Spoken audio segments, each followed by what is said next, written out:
Please welcome to the stage J Willgoose Esq. Hello,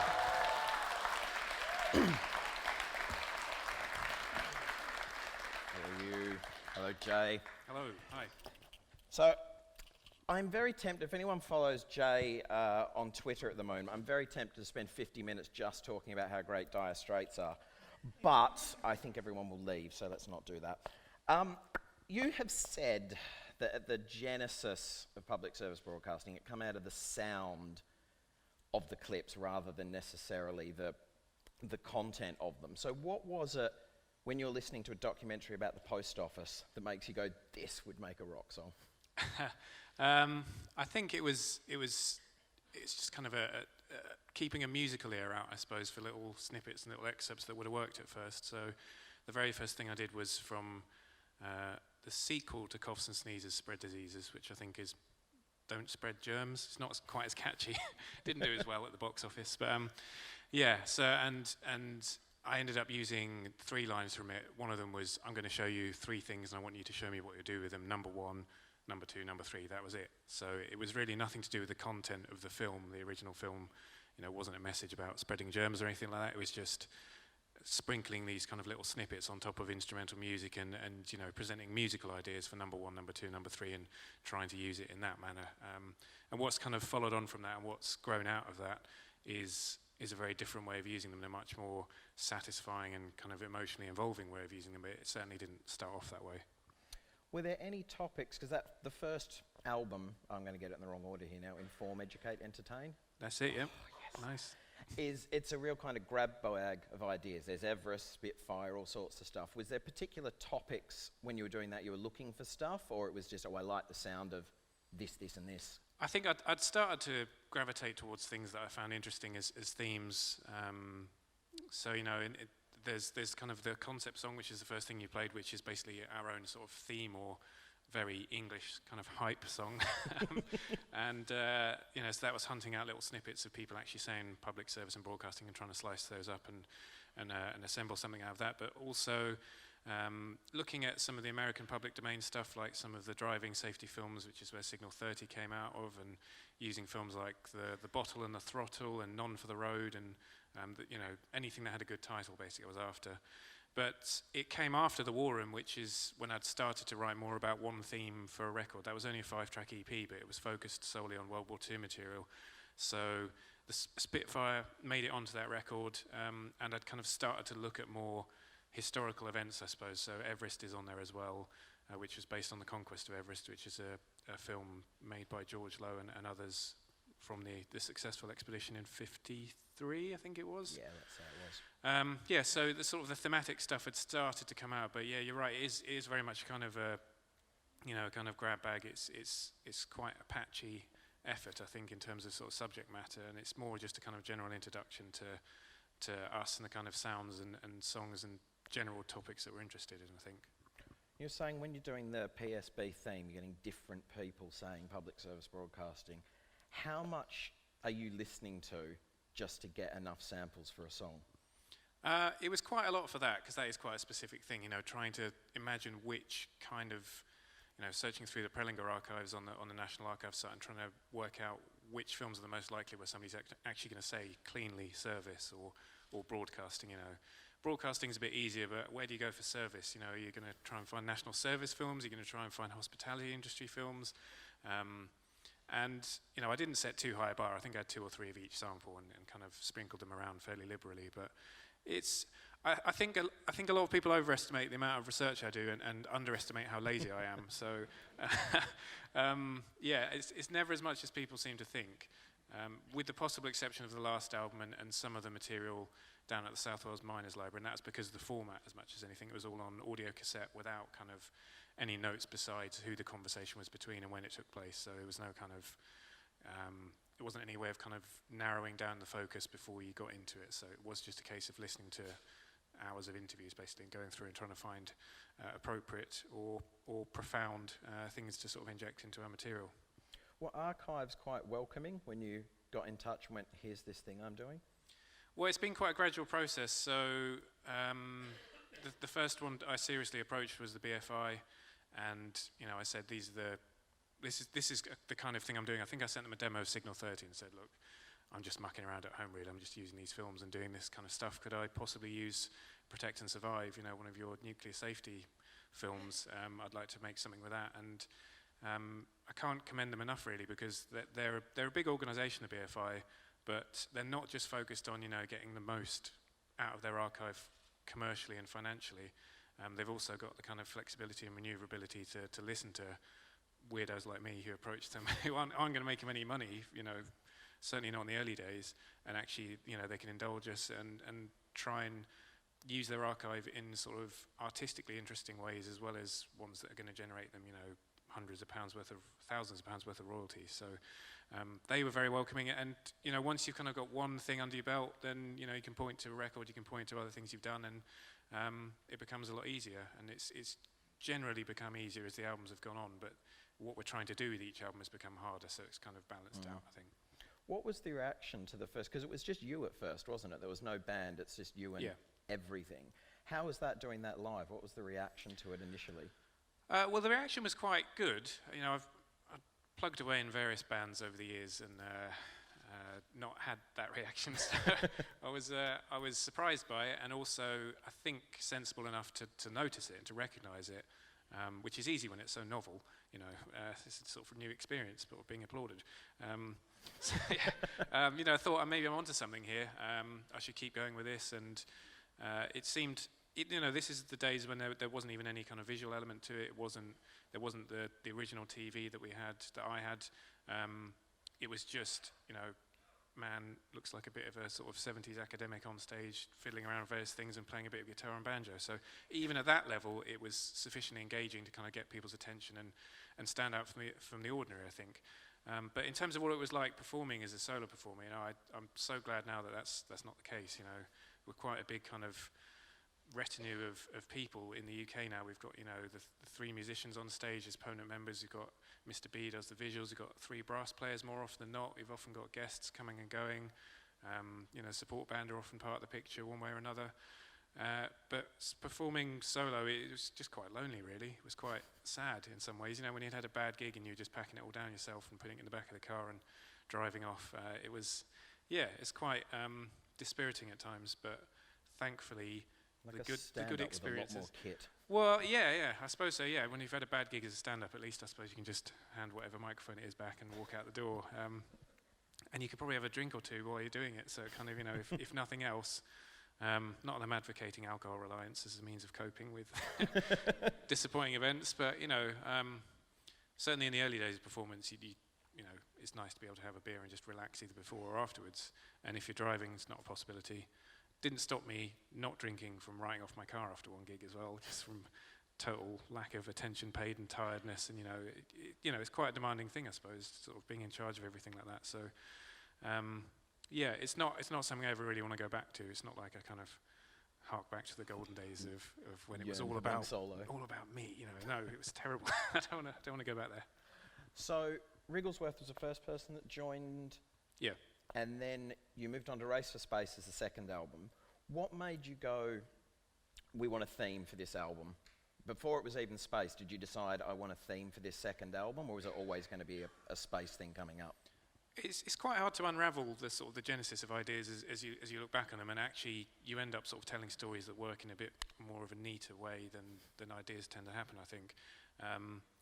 And I've kind of come up with a story. I don't know if it's true, but I've come up with an explanation for what happened based on being at the Fringe in Edinburgh on my own, and kind of busking and flying during the day and trying to get people along to a show in the evening, which was also hard work and quite kind of dispiriting in its way, but actually also toughening. It kind of toughens you up a bit and gives you a good sort of sense of discipline, and helps you understand what it is that you're trying to do. If you've only got 5 seconds of someone's attention as they're coming past and you're trying to give them a flyer and say, like, come to my show, because you suddenly realise you need quite a pithy description of what it is that you're doing and what it is that you hope people can get out of it. And it was quite a formative experience, that. And I think I'd already had the idea for the War Room, had the idea that I'd like to write about something thematically linked and sort of show that there's more depth to this than just kind of sprinkling of, like the grab bag, I suppose, the grab bag approach, and try and use a bit more of the historical narrative to kind of weave our own musical narrative.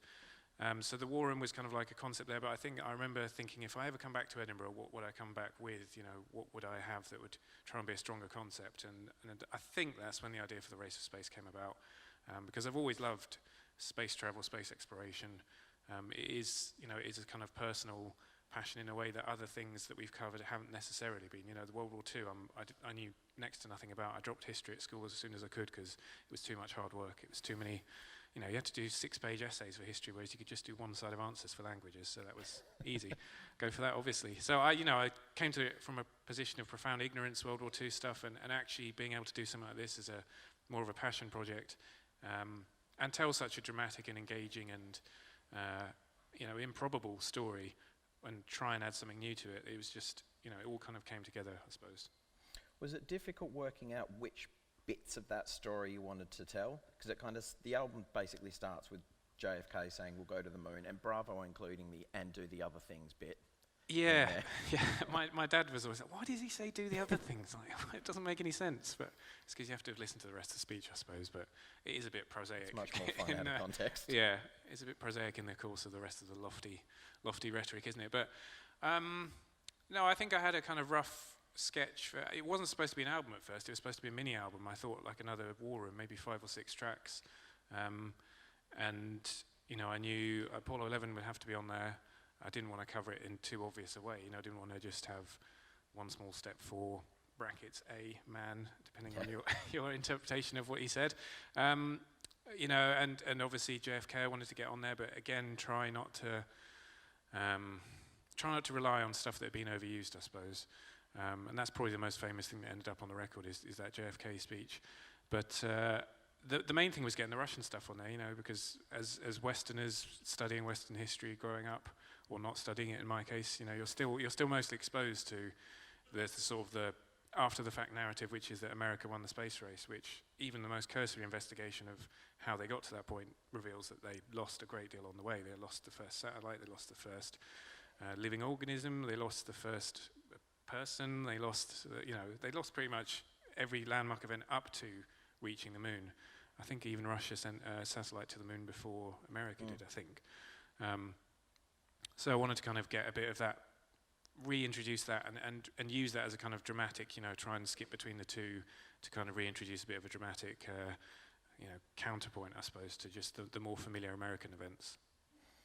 You're talking about the Russian stuff. Was there something about that then determined the sound you wanted? Like, were you like, Gagarin's got to be a funk record? Or is there, when you start listening to those sounds, you go, no, that's how this is going to blend? Well, I don't know why I ended up, I do know why, but I don't know why anyone would end up thinking Gagarin, it has to be like the song ends up being. I think we've never been kind of overly prescriptive or overly literal interpreting the material. We've kind of taken liberties with it and undermined it at times or poked fun at it when it deserves it. And I think with Gagarin, that was very much a kind of, it'd be easy to write something very po-faced and sort of straight down the line with that, but I wanted to do something that captured a bit more of the excitement of it, and I think inspired by one of the BFI films, it just had Yuri Gagarin talking to camera, talking about having caught the space bug, and something just sort of switched, flicked in my mind, and the space bug, and then you start thinking about all the kind of music that space travel has influenced, like Parliament and kind of P-Funk and all the kind of conceptual stuff of space and music coming together, and wanting to write sort of a superhero theme song for him, really, because he became this sort of larger than life, the most famous person on the planet, and with a sort of a glowing, beaming personality to match, really.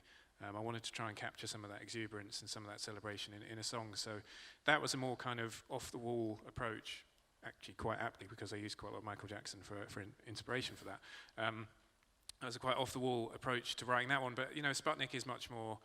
That is a more literal approach. It is actually trying to weave the satellite signals into the song and have that pulse, dictate the pace of the song and suggest the kind of the menace of this kind of red moon hovering over America versus the triumph for the Soviets of what it represented. So I think the key thing is just not to get dragged into a formula, a way of working. It's trying to sort of constantly interrogate what you're doing and come up with new and interesting ways of trying to do it. Was it I think it's quite a hopeful album, Race for Space. So is there a a conscious decision that you weren't going to touch Apollo 13? Well, I think that not touching Apollo 13 came from that, and also came from, it's. I don't want to do anybody down involved in it, but apart from the fact that it went wrong, it's reasonably unremarkable. Nobody would be talking about it still, I don't think, in terms of what it set out to achieve. Nobody could name not many people here, I imagine, could name the crew of Apollo 14 or even 12, but a fair few might be able to muster one or two, or even all three names from Apollo 13. But I just felt maybe that story had been told, and told very well, certainly by Ron Howard, and all sorts of other kind of novels and in literature.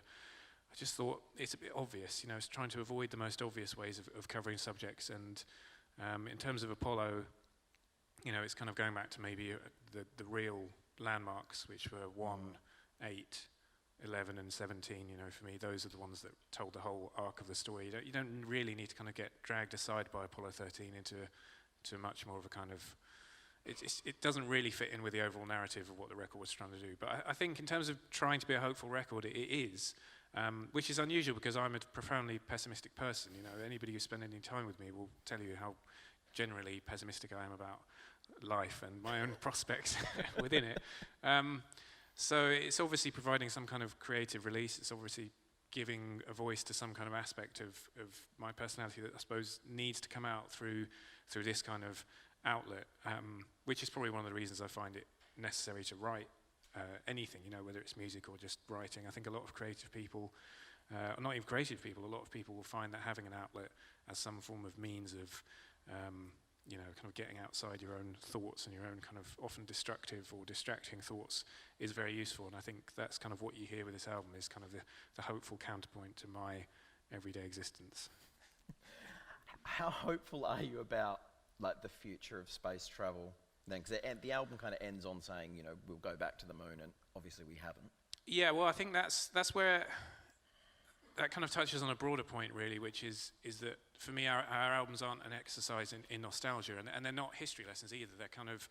They're reinterpretations of events that have happened, which rely on your current knowledge of subsequent events. So you could listen to Gene Cernan giving that kind of, almost eulogy for manned spaceflight on the moon, and leaving what amounts to a gravestone there.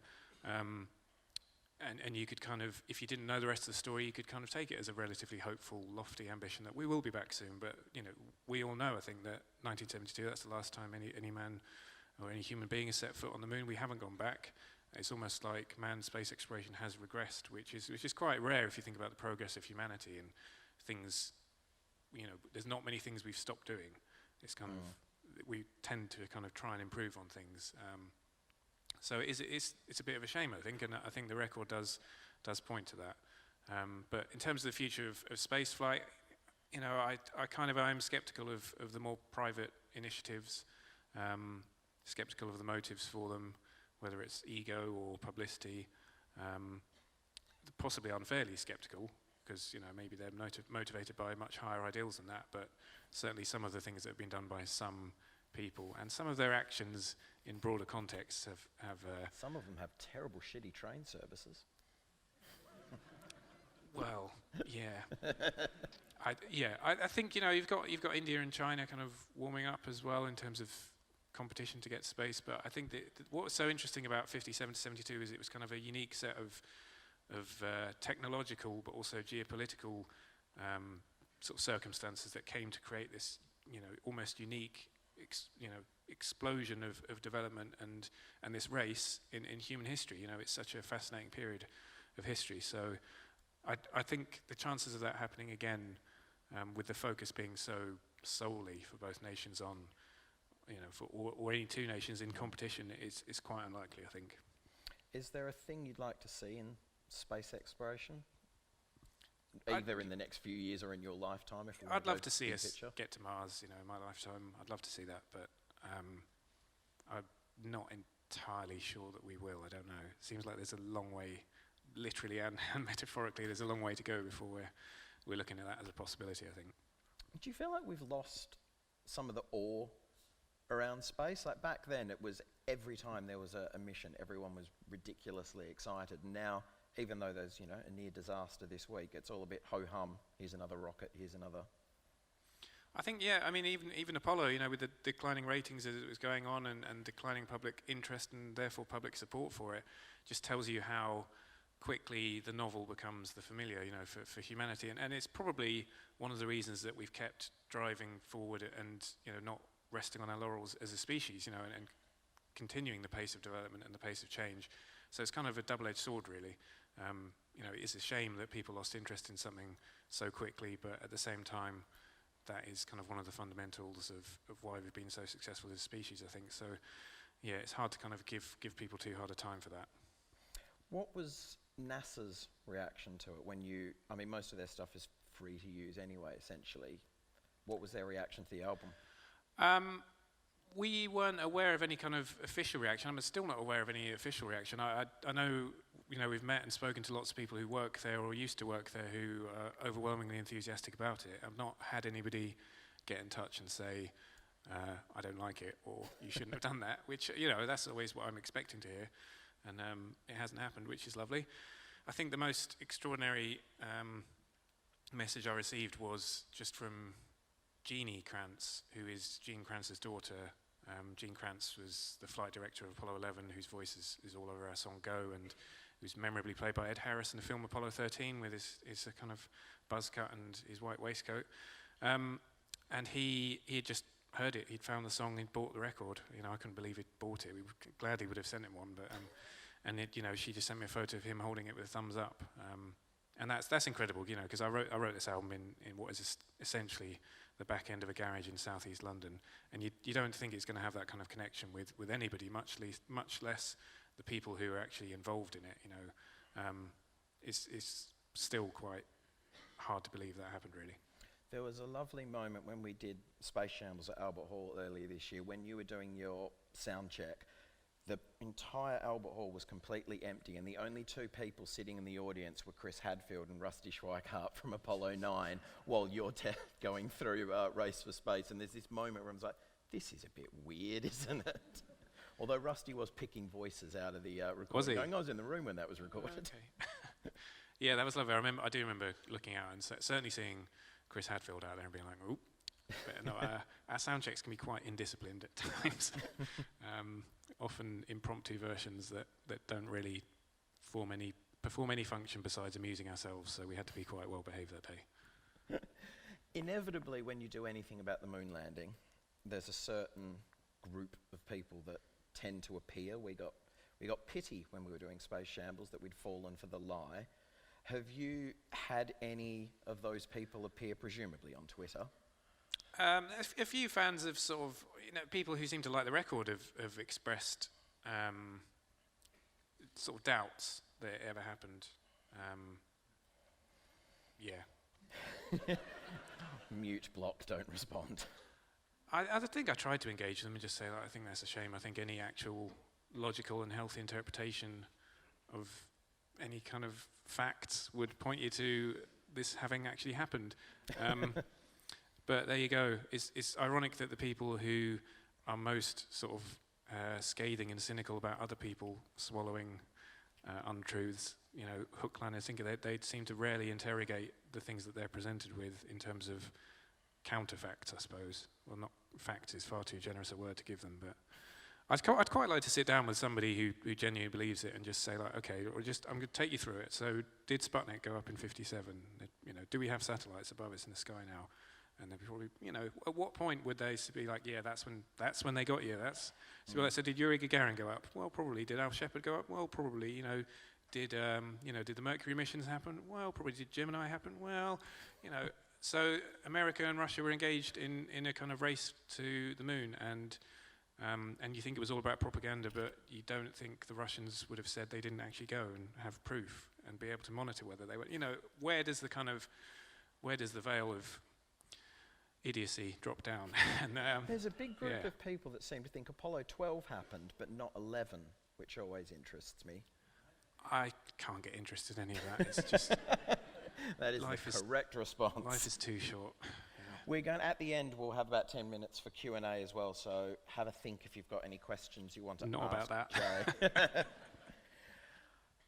I want to ask about the golden record as well, because I think it's if we did a golden record now, we could arguably put a PSB song on there, a space songs we got. What would you stick on, apart from Dire Straits, obviously the complete works? What would we stick on a golden record now? It's probably going to end up being whatever's the most popular music of the day, isn't it? Because it has to be something that's broadly representative of humanity. So much as it pains me to say it, probably be some Ed Sheeran of some description. Take off Chuck Berry, add on Ed Sheeran. Yeah, well, I guess a lot of people at the time would have been equally dismissive of Chuck Berry as they are of whatever's popular these days. You have to be reasonably magnanimous about it, whatever your personal opinion is. But I'd just stick the whole of David Bowie's output up there and just be like, there you go, that'll do. That'll work. Moving on from Race for Space, so Every Valley is the next album. Was that a conscious thing as well? You went, we want to do something about this particular mining in South Wales, or? Yeah, and more to the point, actually, we want to, as I was talking earlier about constantly interrogating what you're doing and why you're doing it, and not falling into a formula and not doing things that are too obvious. I don't think anybody expected us to follow the Race for Space with an album about coal mining in South Wales. Probably not me either, back when we were making it. And it appealed to me for that reason, to sort of just take a left turn and just sort of do something do something quite brave, really, quite a brave and a sort of courageous experiment, because it's not something that's an easy sell. It's not a topic that gets people interested in the way that, space has this kind of broader appeal. It has people who, are kind of broader and enthusiastic community, and Spitfires and Mountaineers and all these kind of things. I suppose you could be quite cynical and say special interest groups are going to ensure that you're well represented at all of those. And I think it was an attempt to just tell a different kind of story and do it in a different way to the stuff that we've done before. And that seems to me to be the point, really, of kind of creating anything that you have hopes for being interpreted as art. It's not about falling into familiar patterns. It's not about doing the obvious. It's about taking risks, and it's about trying to use your voice to say something without becoming kind of overly hectoring and didactic, I think. So that's really where the motivation for doing something like Every Valley came about. But also had more kind of prosaic and more pragmatic origins in that the BFI again have all the National Coal Board films. They have a very healthy database of where all this stuff is maintained, and you can really, no pun intended, drill down into it and kind of find the stuff that's going to be most relevant to you. So that kind of set the ball in motion, as it were, and then kind of focused particularly on one community, because I thought if you focus on one community, you might actually get more of the human element to this story in there, rather than like something that's too kind of broad, really, to pin any kind of real human emotions on. Because that's what's nice about the story of that. Like, initially you'd think you're doing an album celebrating coal mining. That doesn't seem to make any sense. But it's really about this one group of people and their story. Yeah, and that's a kind of a pushback against the Race for Space, and to try and, I keep coming up with terrible album-related puns, but to try and escape the orbit of the Race for Space, I was watching the Acting Baby documentary recently, and Brian Eno's on it, saying that any artist's biggest enemy is their own history. And I think our attempt to move from the Race for Space to Every Valley was our attempt to kind of escape that and push against it, and tell a more human, everyday story, a more relatable story in a number of ways. Not about this superhuman breed of people who can sit in a ballistic missile and not even have their heartbeats raised above 70 beats per minute while they're taking off. They're just different breeds. So let's focus on something much more everyday, and see what we can do with that. Was there the first albums? It's pretty much all samples, and you decided there's a bit of singing from you and other people on the new album. Was that a decision to go, we want to move, if we're moving subject matter, we want to try and do something different musically as well? Yeah, and like I was saying, it's trying to escape the formula. So we're not just going to use clips for the whole album. We're going to have more of a say in how this story is shaped. So we might write some short lyrics of our own, which help to tell bits of the story that we think are important to tell, and we might not be able to with conventional archive. Being able to ask James from the Manics, who's obviously a very strong South Wales connection, to sing lines from a poem written by Idris Davis, who is, a kind of very famous South Wales poet about coal mining. It's very unlikely you're going to find something with that kind of resonance in archive material. So it's being adaptable and flexible. And again, it's not that we're in any way kind of, it's very small scale of bravery, but having the bravery to kind of change what you're doing and take those risks and, potentially alienate some of the people who've come to you for other reasons, but, keep sort of trying to move further down the road, I suppose, in what you're trying to do. And so it's just about finding new ways of working with the material, really. Let's talk about live. If you've seen PSB live, it's a multimedia extravaganza these days. When you're planning the album, are you also thinking about how is this going to translate with this sound fits that video, or that's where we've taken it from? Yeah, I think so. With the Race for Space, I had quite clear ideas about what I'd like on stage, and that included, a reconstruction of Sputnik that would rise up out the stage. Elements of Spinal Tap in there, definitely.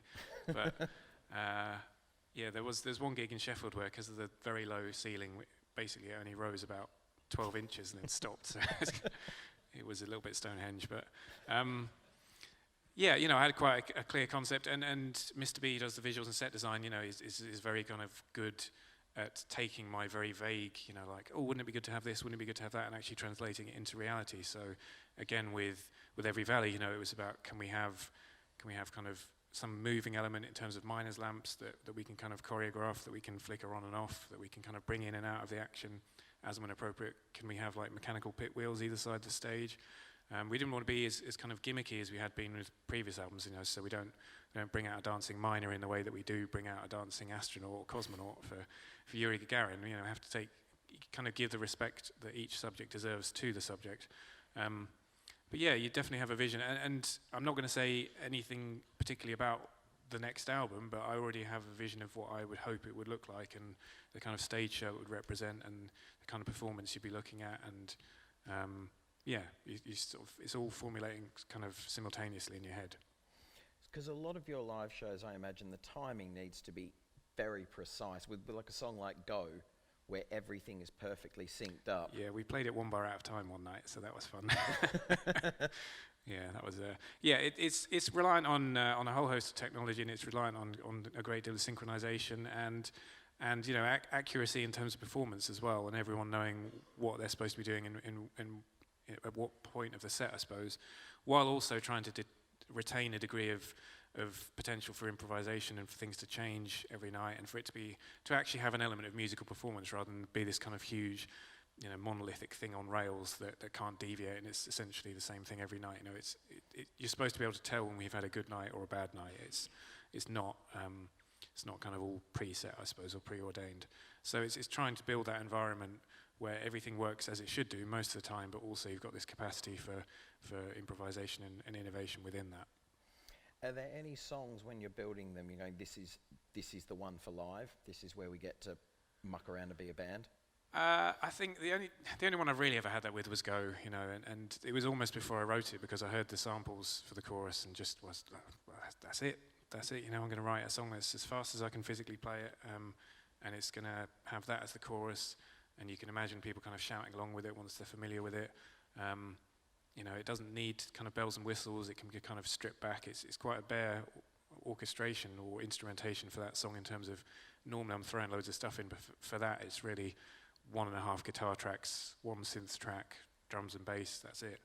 And it's kind of stripped back almost like a rally car, for optimum speed and just like pure purpose. And as soon as I'd put that together, even as a demo, I knew that one was much better than most of the stuff we normally do, and was probably going to be a bit of a winner. But they're very rare. I think you're very lucky if you even get one. It was an interesting feeling, feeling so confident about one song, because it's not my normal attitude to anything I create, and I kind of knew with that one. It's almost like the equivalent of I've been listening a lot to Graceland recently, and if you watch the documentary, which I heartily recommend, Under African Skies, which is about the kind of creation of that album and the political controversy about it, there's a moment where I think before the album comes out, before anybody's really heard anything, he goes on Saturday Night Live, I think it is, with Ladysmith Black Mambazo, and performs Diamonds in the Soles of Her Shoes, and the crowd just go absolutely, they just lose it. They're all dancing. It's just like the most joyous instant celebration, and you can see Paul Simon realizing this is a winner. It's that moment. I've always wondered what it's like for other people. When did they know? Did they know? And that's the only moment I've ever had where I thought, this is probably going to connect with people. So listening to the Race for Space and then Every Valley, it sort of feels like, from an outsider, it feels like the Race for Space is all about the wonder of progress, and then Every Valley is about what happens to people who get left behind by progress as coal mining kind of moves on and leaves those communities behind. And that feels like a very relevant story as we see Trump courting to people who were working in coal mines and now no longer have jobs.